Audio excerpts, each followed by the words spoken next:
The clock on the stove read 10:58 p.m. When Evelyn Grant tucked the last small bottle of sunscreen into a labeled pouch. There was one for each grandchild, Olivia, Lucas, and little Eli, each sealed with a strip of floral tape, and her careful cursive. The only sound in the kitchen was the soft hum of the refrigerator and the slow ticking of the wall clock her late husband, Robert, had hung 20 years earlier. She exhaled with quiet satisfaction.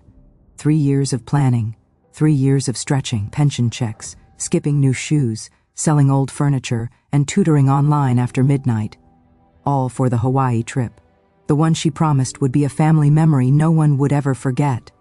Her phone buzzed. She didn't rush at first. She thought it was another weather alert or grocery reminder. She wiped her hands on a dish towel, reached for her glasses, and picked up the phone. It was from her son, Michael. "Mom, listen.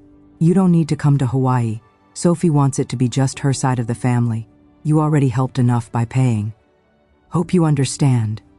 Evelyn read it twice, then 3 times. Her hands went still. The phone buzzed again. "Don't take it the wrong way. It's simpler for everyone this way." The house felt suddenly larger, quieter, the kind of quiet that didn't feel peaceful, only hollow. She set the phone down beside the souvenir bags she had wrapped only an hour ago. Inside each was a small seashell keychain engraved "Aloha, love, Grandma." She didn't cry.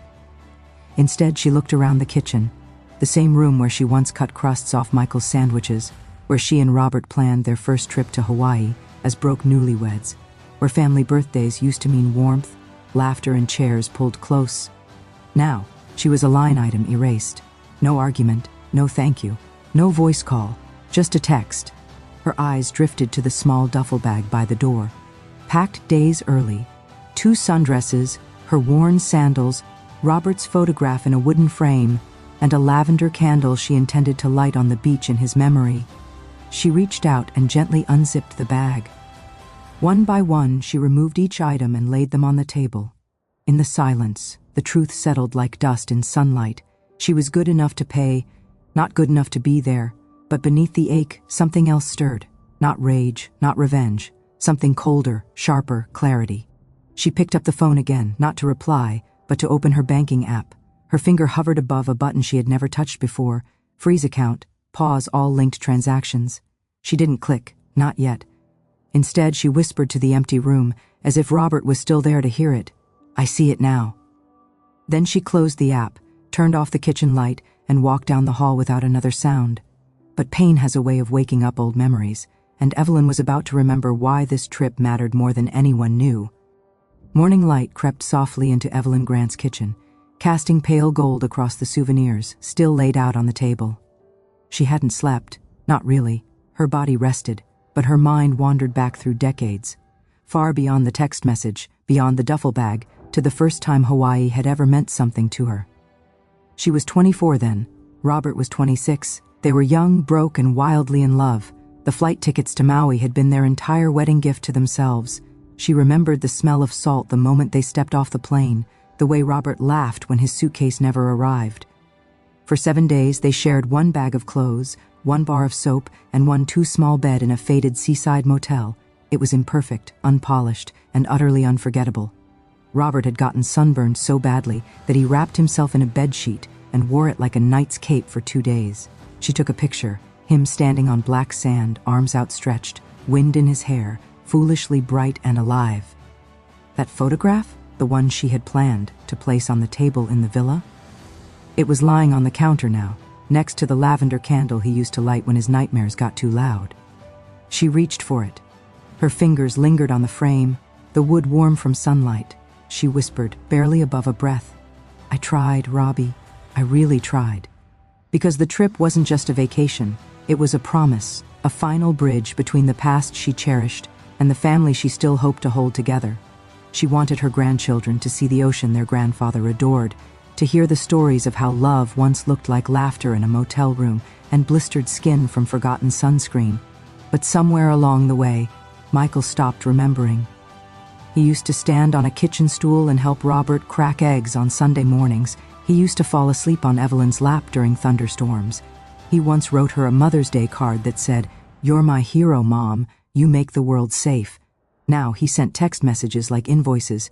The kettle whistled on the stove, snapping her back to the present. She poured hot water over a tea bag, her hands steady despite the ache in her chest. She carried her mug to the living room, to the old chair Robert used to call the lookout. He would sit there in the evenings, watching birds gather by the maple tree, saying, "Life gets softer when you sit still enough to notice it." She sat. She noticed everything, the unpaid bills on the table, the packed souvenirs that would never be gifted, the silence of an empty house where love used to live. Her phone buzzed again, this time a photo, Sophie, smiling with her matching luggage lined up in the hallway, captioned, "Family trip countdown. Just us. Can't wait." Evelyn didn't open it fully. She didn't need to. She set the phone face down, not in anger, in final understanding, because memories weren't just made of beaches and sunsets. They were made of who stood beside you when you lit the candle. And Evelyn realized she was done standing alone in the dark. She stood up, walked back to her desk, and powered on the old laptop, the one with the folder named Hawaii Family Trip. Only this time, she opened a different document. Title: People Who Remember. The first name she typed was her own. But before she could move forward, the past would show her just how long she'd been fading from the family portrait. Long before the text message, before the frozen bank account, before the duffel bag was unpacked, the unraveling had already begun, quietly, like a thread coming loose from the hem of a well-worn sweater. Evelyn just didn't notice it at first. It started years ago at Thanksgiving.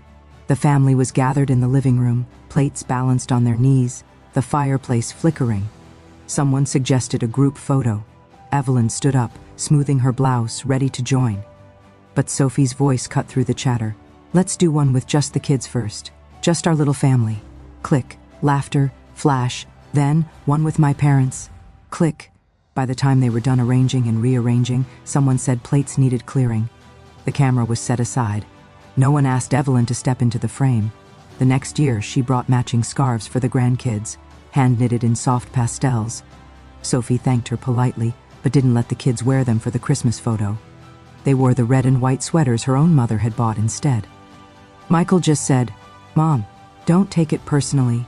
We already planned the outfits months ago." Evelyn pulled her blue sweater tighter around herself that night. She wasn't upset, or so she told herself. Birthdays changed too.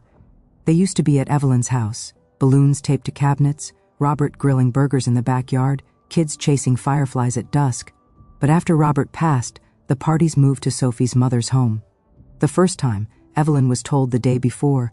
The second time, she wasn't told at all until Michael sent a photo of the cake already half-eaten. Still, she baked cupcakes and brought them over. They sat untouched on the corner of the table. She sat in the kitchen with Sophie's mother, who smiled politely and said, "You must be exhausted. You don't have to host anymore." Host, as if she were just a venue, not the heartbeat. Even on Mother's Day, once a sacred ritual of burnt toast and handwritten cards, the shift was quiet, like a door slowly closing. One year, Michael mailed a gift card. The year after, he forgot altogether. When Evelyn gently mentioned it, he laughed and said, "Mom, you know I love you. Do we really need a day for that?"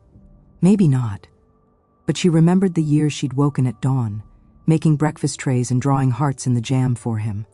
She remembered everything, and yet she stayed quiet. Because that's what mothers do. They swallow small hurts, believing love will eventually find its way back, but love without remembrance becomes something else, something thin, something that bruises. Now, in the quiet of her living room, Evelyn saw it clearly. She hadn't been removed from the family. She had been replaced, not by someone cruel or violent, but by comfort, by convenience, by the idea that she would always be there, waiting, wallet open, smile fixed, a constant, and constants are taken for granted. Evelyn closed her eyes and let the truth sit beside her, heavy but honest. Maybe the Hawaii trip was never going to bring them together. Maybe it was meant to set her free. Her phone, still face down, lay silent on the cushion next to her. The screen was black, but she didn't need to see it to know what it held. Messages that came only when she was needed, never when she was missed. She stood, steadier than she felt, and whispered to the empty house, "No more fading." But even clarity isn't enough, until a choice is made.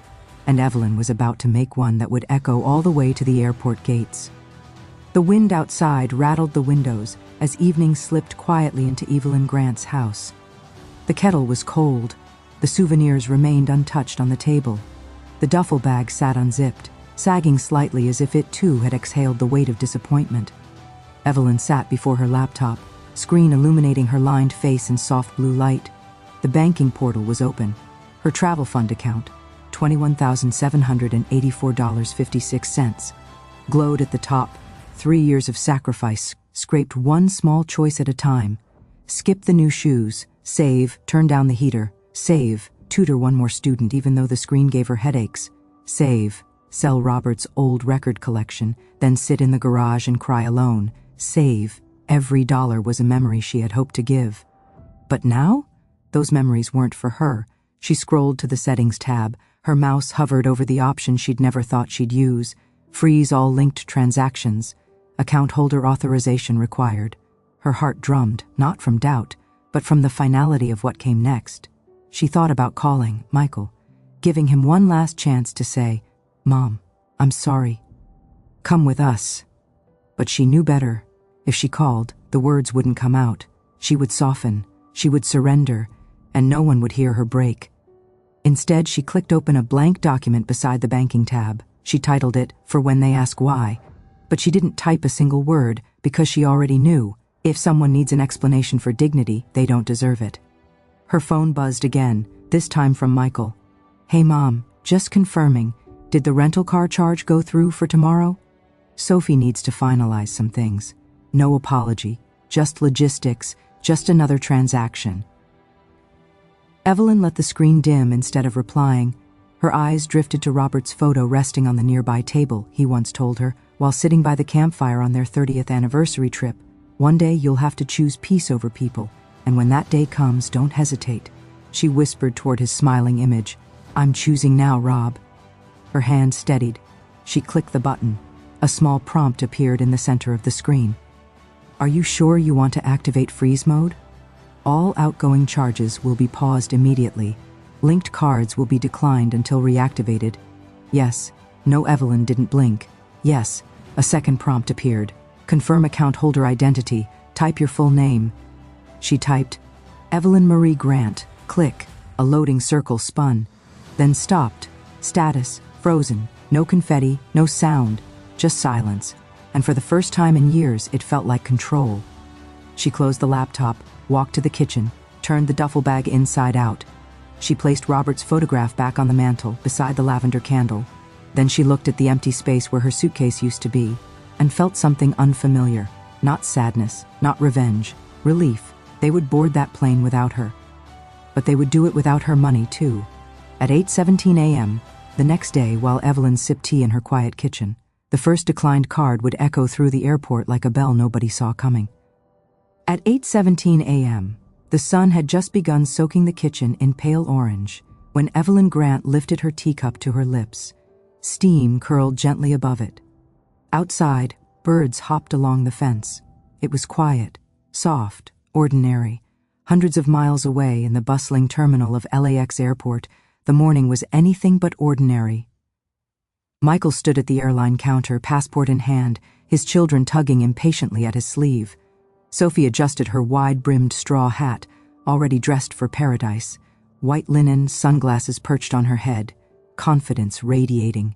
The airline clerk smiled professionally. "All right, Mr. Grant, just need to process the final confirmation payment for the villa and excursions." Swipe, pause, beep, payment failed. Sophie frowned. "That's odd. Run it again, please." Swipe, beep, declined. The clerk glanced up, eyes apologetic. "It's saying the primary account is frozen. Do you have another card?" Michael felt a tightness in his chest. He forced a chuckle. "Yeah, must be a bank glitch. Try this one." He handed another card, one Evelyn had provided for car rental authorization. Declined. Sophie's eyebrows knitted.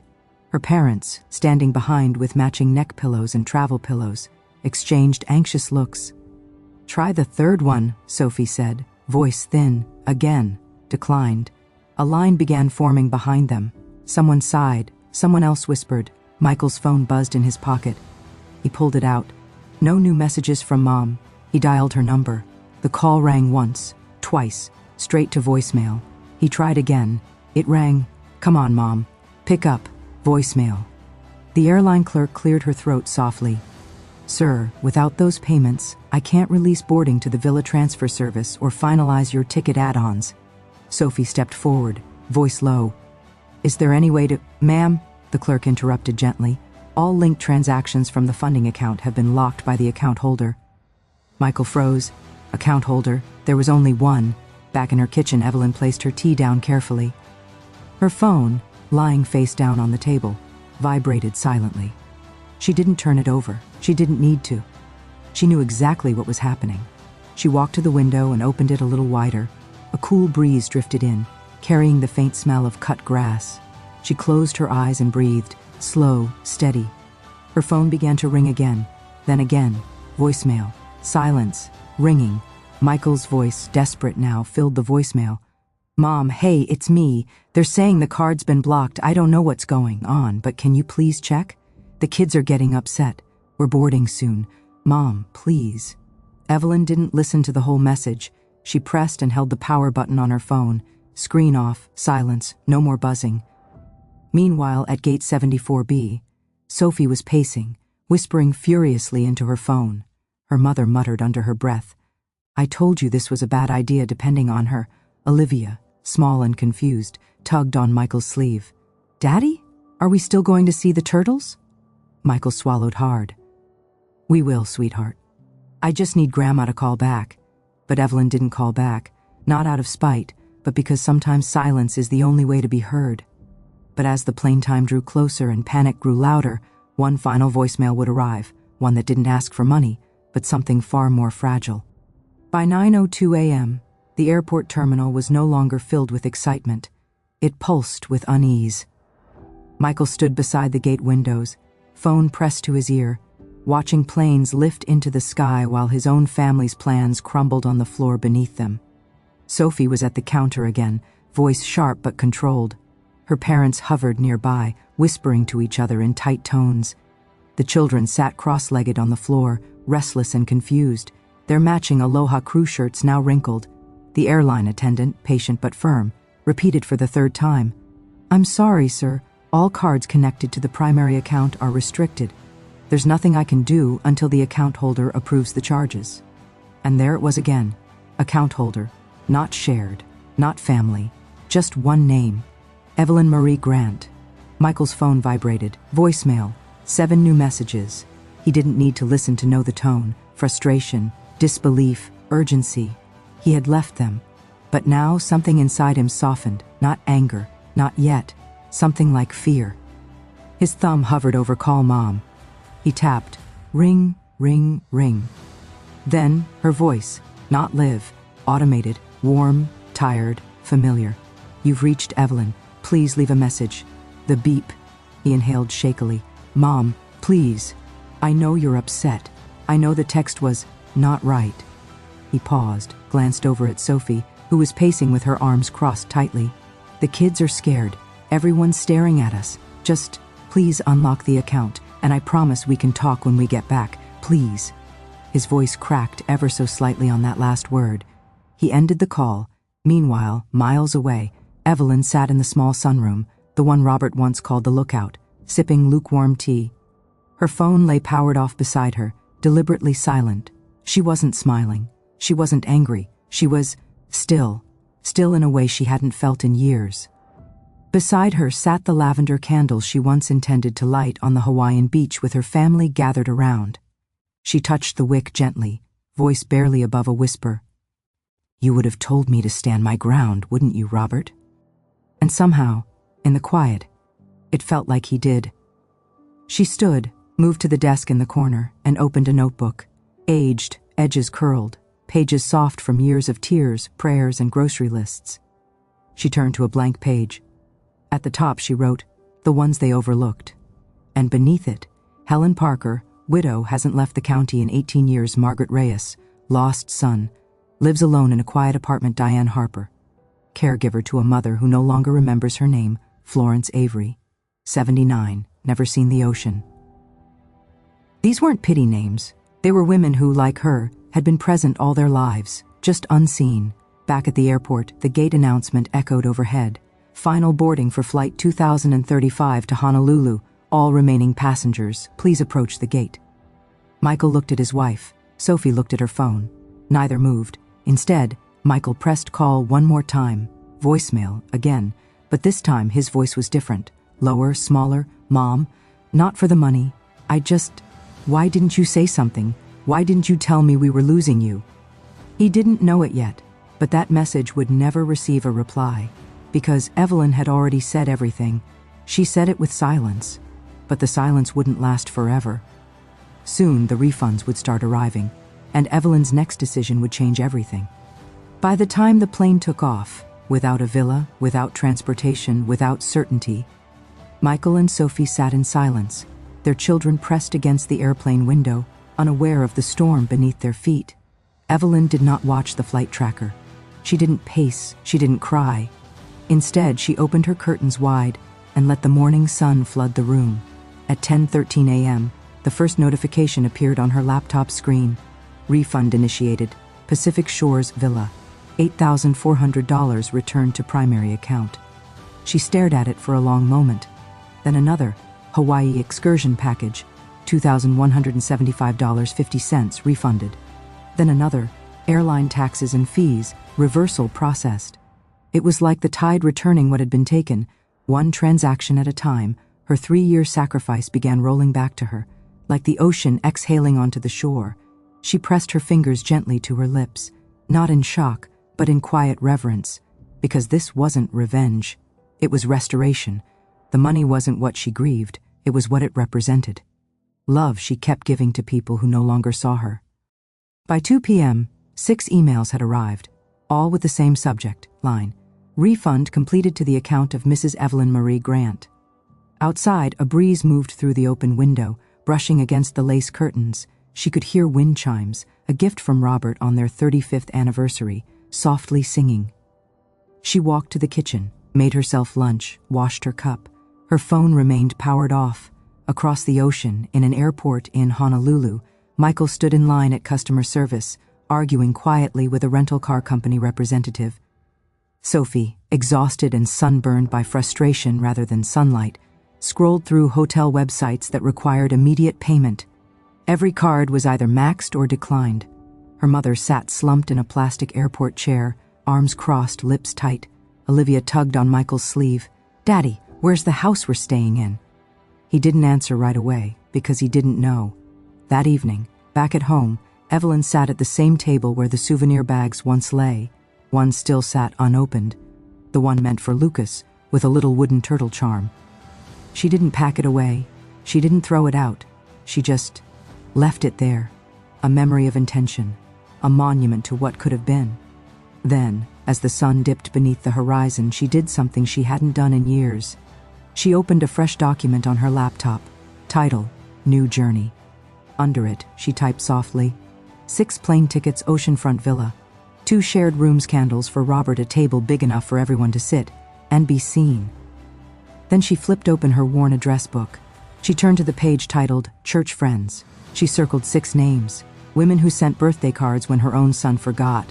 Women who brought soup when she had the flu. Women who hugged her at funerals and stayed when others left. She looked at their names and whispered, "They'll come with me." Not as replacements, but as witnesses, to healing, to memory, to freedom. But could Evelyn really turn this idea into a reality? The first phone call she made would give her the answer, and it wasn't what she expected. The next morning, sunlight spilled across Evelyn's dining table, warming the edges of her open notebook. 6 names were written there in her careful handwriting. Women she trusted, women who understood quiet heartbreak without needing to speak it aloud. She stared at those names for a long moment. Her hand hovered over the phone. Then, with a steady inhale, she dialed the first number. Helen Parker, widowed, still wore her wedding ring. A soft voice, always apologizing for taking up space. The phone rang twice. "Evelyn, everything all right?" "Yes, Helen," she said gently. "I have a question for you." A pause. "Would you like to go to Hawaii?" "With me, 1 week, no cost, no expectations, just rest." Silence, long and fragile, hung on the other end, then a broken whisper, Why would you ask me? Because, Evelyn said softly, someone should. Helen didn't answer right away. Evelyn waited, then, let me call you back before I cry in the produce aisle. Click. Evelyn smiled. Next was Margaret Reyes, stern on the outside, warm as a quilt on the inside. Her son had stopped calling years ago. She lived in an apartment that smelled faintly of lavender and loneliness. Margaret, Evelyn began, I'm inviting you on a trip, with me, to the coast, to breathe again. A scoff. You drunk? No, Evelyn chuckled, just done being forgotten. A beat passed. Then Margaret said, will there be wine? Yes? Fine, I'll find my suitcase. Might need to dust it first. Call 3, Diane Harper, caregiver to a mother who didn't recognize her own daughter anymore. Diane listened quietly. Then, softly, who'll take care of my mother while I'm gone? Your niece, Evelyn said. I already called her. She said yes. Another pause. I haven't seen the ocean in 27 years, Diane whispered. Then it's time. One by one she made the calls. Florence Avery, 79, never seen the ocean. Agreed only after asking, are you sure I won't be a burden? Sarah Holt, divorced, spent Christmases alone for the last 8 years. Said yes after a long silence. Then laughed, a sound Evelyn had almost forgotten she could make. By noon, 6 women had said yes, not because they believed they deserved it, but because someone finally asked. Evelyn opened her laptop.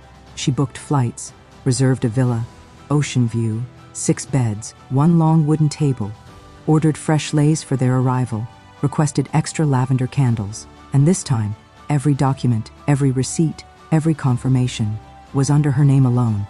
For the first time in 3 years, the travel fund shrank again, but now it didn't feel like loss, it felt like purpose. Later that evening, Evelyn sat with her pen poised and wrote a final detail at the bottom of her list. Bring Robert's photo, place it at the center of the table. Let him see this. She closed the notebook. The house, once silent and hollow, now felt different. Not full of noise, just full of intent. Somewhere, across the ocean, her family was scrambling. But here, in this small kitchen, something far greater was unfolding. A new kind of family. The plane tickets were booked. The villa was reserved. But when the day of departure arrived, Evelyn wasn't the only one who showed up at her door. The morning of departure arrived quietly.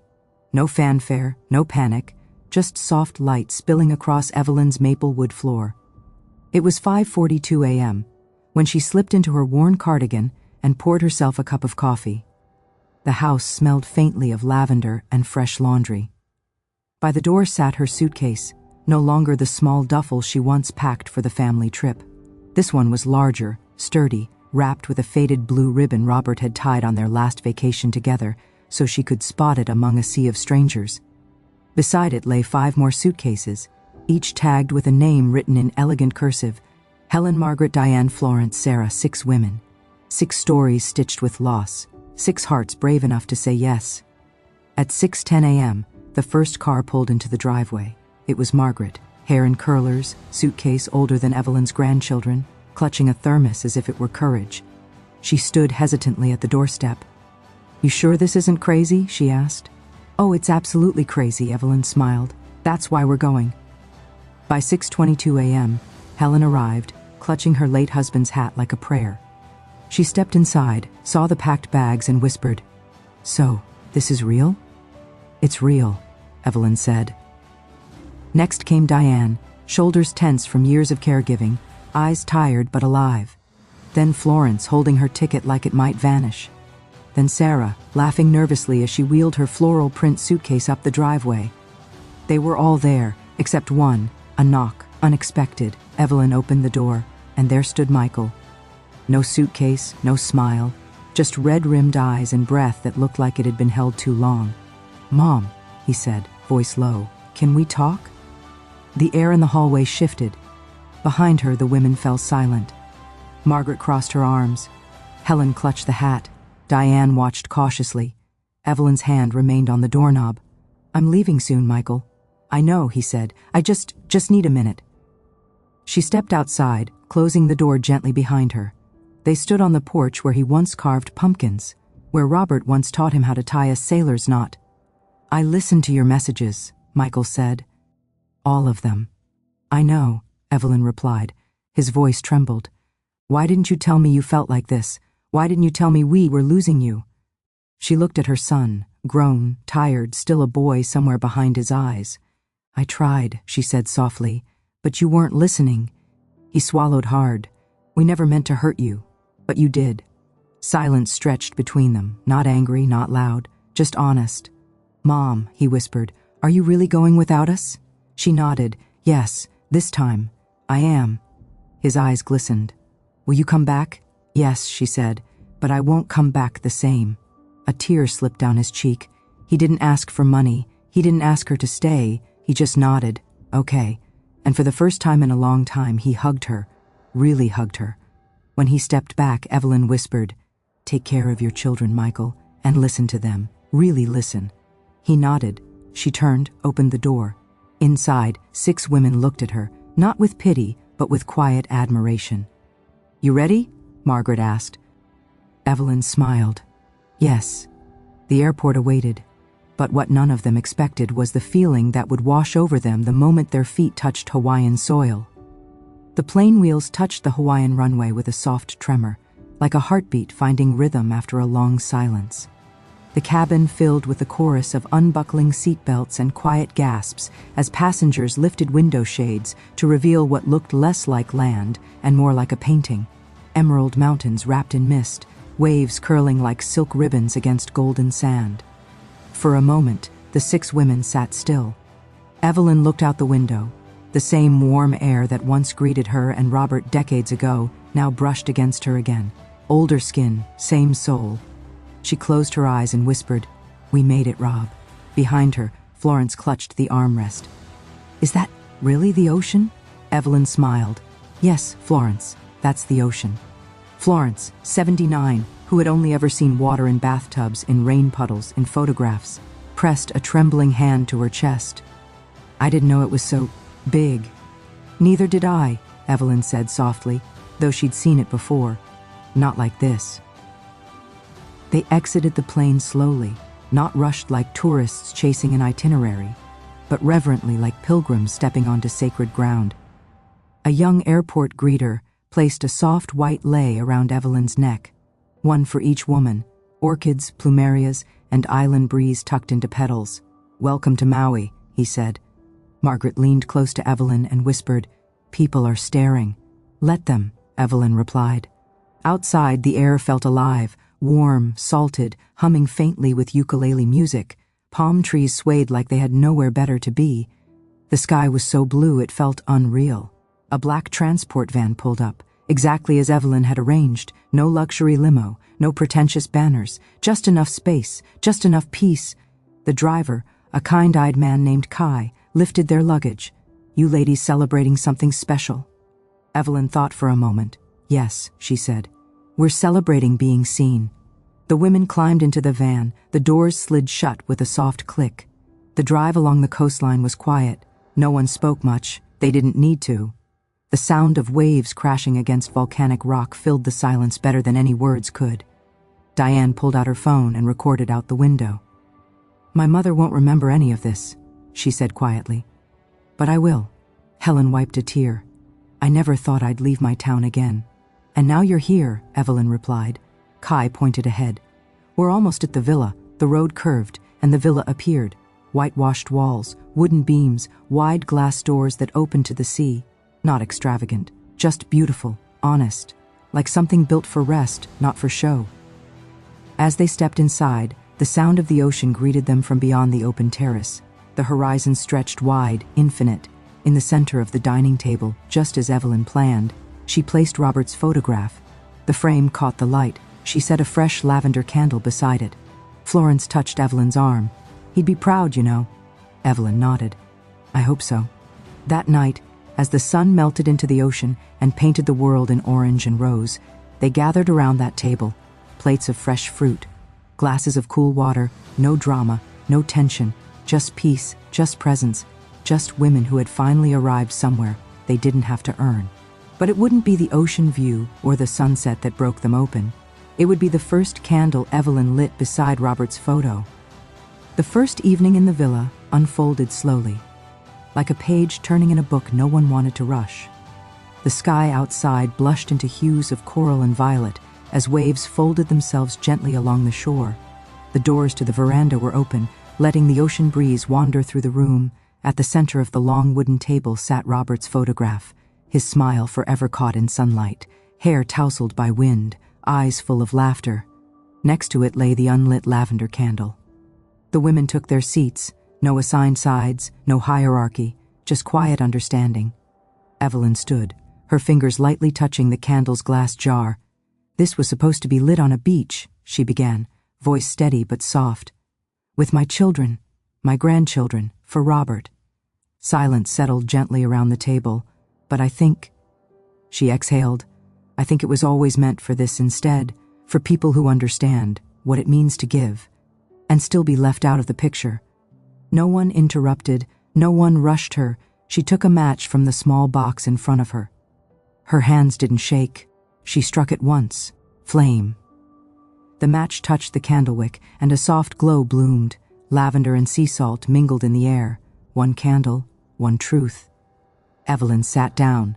Across the table, Helen cleared her throat.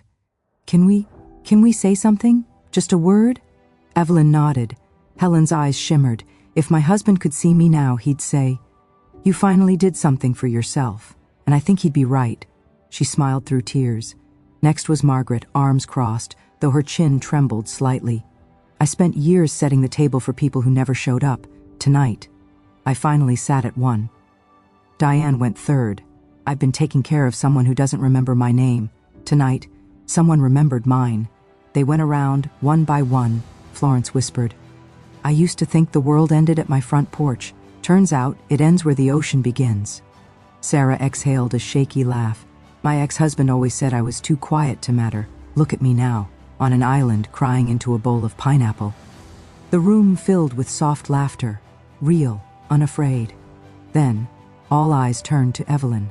She looked at the flickering candle, at Robert's smiling face, at the women who had become unexpected witnesses to her healing. When Robert died, she said, "I thought the world would pause with me, but it didn't. And somewhere along the way, I stopped asking for a place in my own life." She took a breath, no more asking. The candlelight danced in her eyes.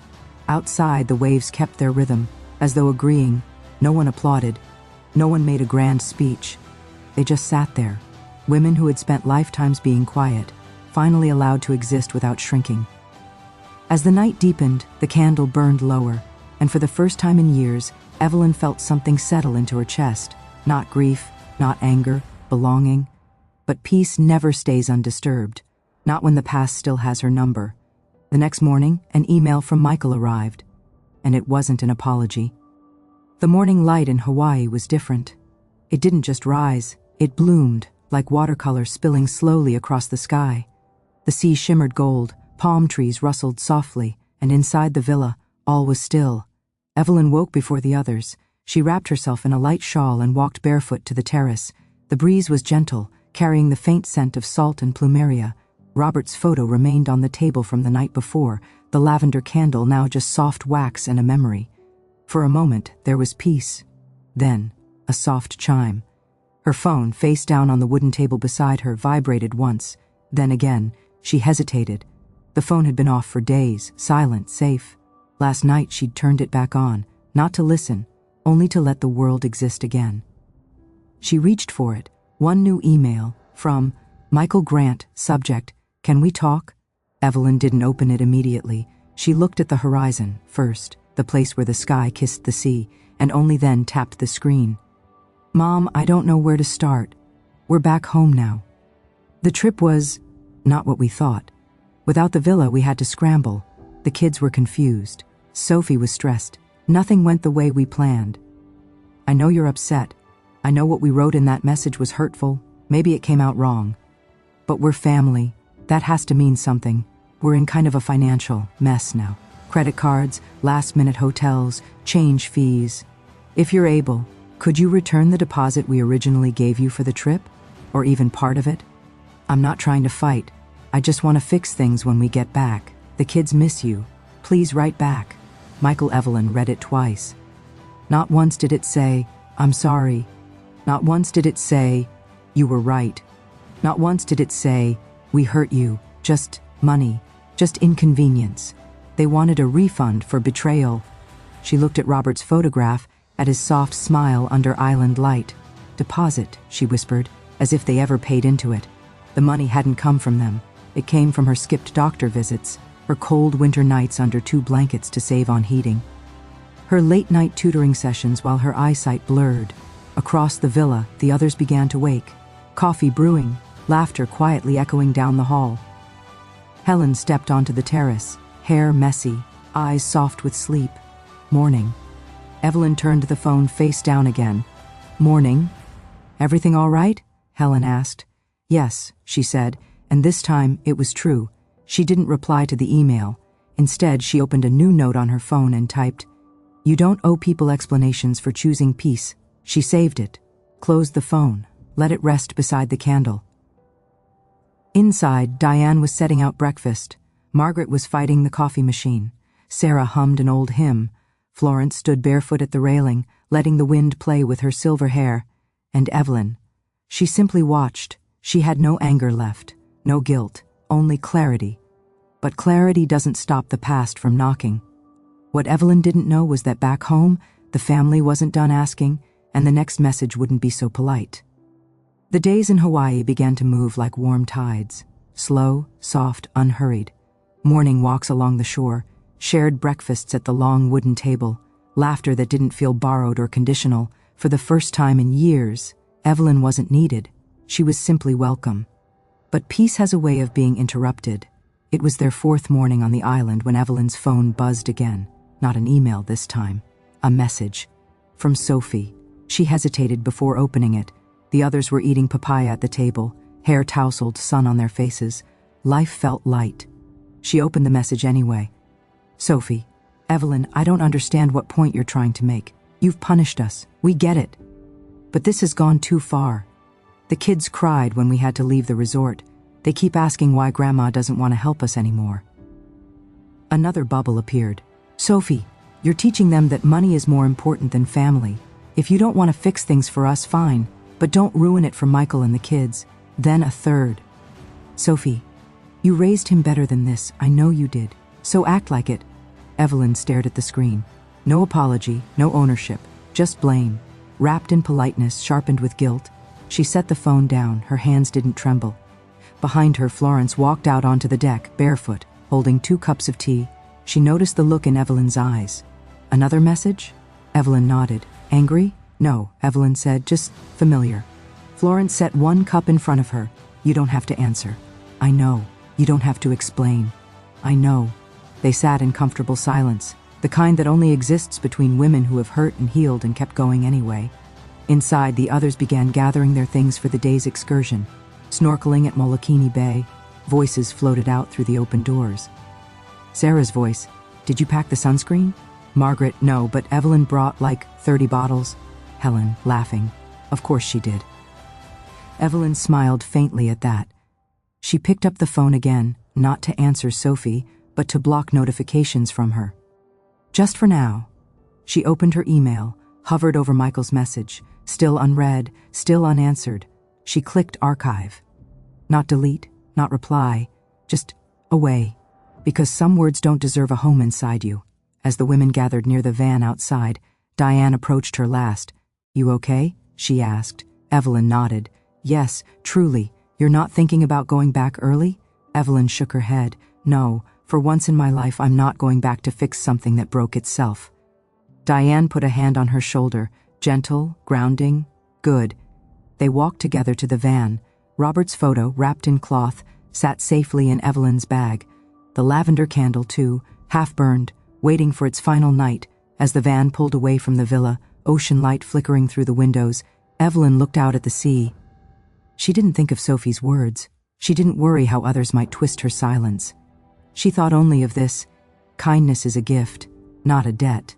But on their final night, under stars and candlelight, Evelyn would speak the one truth she had buried for years. And this time, she wouldn't whisper it. Part 14. The Last Candle. Their final night in Hawaii came quietly, like a soft tide brushing the shore one last time before retreating. The sky was painted with deep violet and gold, stars beginning to pierce through the dusk. The villa glowed with warm lamplight, and the scent of dinner, grilled fish, fresh bread, pineapple caramelizing in butter. The long wooden table on the terrace was set again, just as it had been on the first night. Robert's framed photograph rested in the center, beside 6 small candle holders. 5 already melted down, their flames just memories of nights filled with tears, laughter, and truths, spoken softly. 1 candle remained, lavender, unlit. The women gathered, no longer strangers, no longer guests, but something like family. Evelyn stood slowly. The ocean breeze lifted strands of silver hair from her face. She held the last candle gently, as though it carried the weight of everything she had been too quiet to say. "When I first packed these candles," she said, her voice low but steady, "I imagined lighting them with my children. I imagined us standing in a circle on the sand, remembering Robert, remembering love." Her fingers traced the wood of the photo frame, but I was wrong. That moment was never meant for people who only saw me when they needed something. No one moved, no one interrupted, she continued. I spent years believing that if I gave enough, helped enough, stayed quiet enough, I would be invited to stay, in their lives, in their memories. A single tear slid down her cheek, but her voice did not shake. But love without respect is not love, it's convenience, and I will not live as someone's convenience anymore. She struck the match. The flame sparked, soft and gold. She lit the lavender candle, its glow flickered against Robert's smiling face. "I light this," she whispered, "not for the family I lost, but for the one I chose, for the ones who remember me, for the ones who stayed." Silence settled, heavy, beautiful. Then Helen reached across the table and took Evelyn's hand. "My husband used to say," she murmured, "we don't get to choose who breaks our hearts, but we can choose who helps us mend them." "You chose right, Evelyn."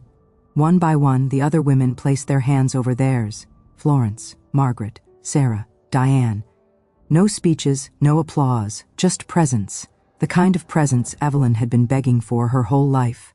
The candle flame danced in the wind, steady. They didn't talk about pain that night.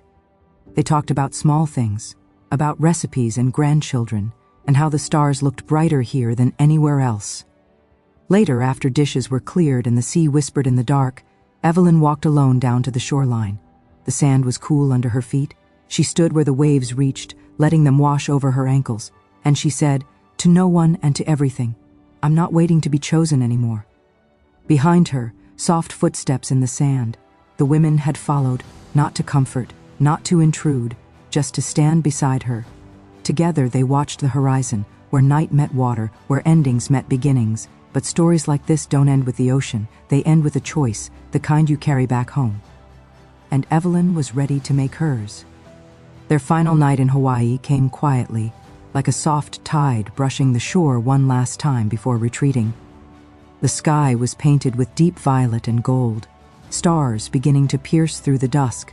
The villa glowed with warm lamplight and the scent of dinner. Grilled fish, fresh bread, pineapple caramelizing in butter. The long wooden table on the terrace was set again, just as it had been on the first night. Robert's framed photograph rested in the center, beside 6 small candle holders. 5 already melted down, their flames just memories of nights filled with tears, laughter, and truth spoken softly. 1 candle remained, lavender, unlit. The women gathered, no longer strangers, no longer guests, but something like family. Evelyn stood slowly. The ocean breeze lifted strands of silver hair from her face. She held the last candle gently, as though it carried the weight of everything she had been too quiet to say. "When I first packed these candles," she said, her voice low but steady, "I imagined lighting them with my children.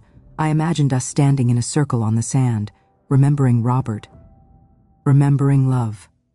Her fingers traced the wood of the photo frame. But I was wrong. That moment was never meant for people who only saw me when they needed something. No one moved, no one interrupted. She continued, "I spent years believing that if I gave enough, helped enough, stayed quiet enough, I would be invited to stay, in their lives, in their memories." A single tear slid down her cheek, but her voice did not shake. "But love without respect is not love. It's convenience, and I will not live as someone's convenience anymore." She struck the match. The flames sparked, soft and gold. She lit the lavender candle, Its glow flickered against Robert's smiling face. "I light this," she whispered. "Not for the family I lost, but for the one I chose, for the ones who remember me, for the ones who stayed." Silence settled, heavy, beautiful. Then Helen reached across the table and took Evelyn's hand. "My husband used to say," she murmured, "we don't get to choose who breaks our hearts, but we can choose who helps us mend them. You chose right, Evelyn." One by one, the other women placed their hands over theirs. Florence, Margaret, Sarah, Diane. No speeches, no applause, just presence. The kind of presence Evelyn had been begging for her whole life. The candle flame danced in the wind, steady. They didn't talk about pain that night. They talked about small things, about recipes and grandchildren, and how the stars looked brighter here than anywhere else. Later, after dishes were cleared and the sea whispered in the dark, Evelyn walked alone down to the shoreline. The sand was cool under her feet. She stood where the waves reached, letting them wash over her ankles. And she said, to no one and to everything, "I'm not waiting to be chosen anymore." Behind her, soft footsteps in the sand, the women had followed, not to comfort, not to intrude, just to stand beside her. Together they watched the horizon, where night met water, where endings met beginnings. But stories like this don't end with the ocean. They end with a choice, the kind you carry back home, and Evelyn was ready to make hers.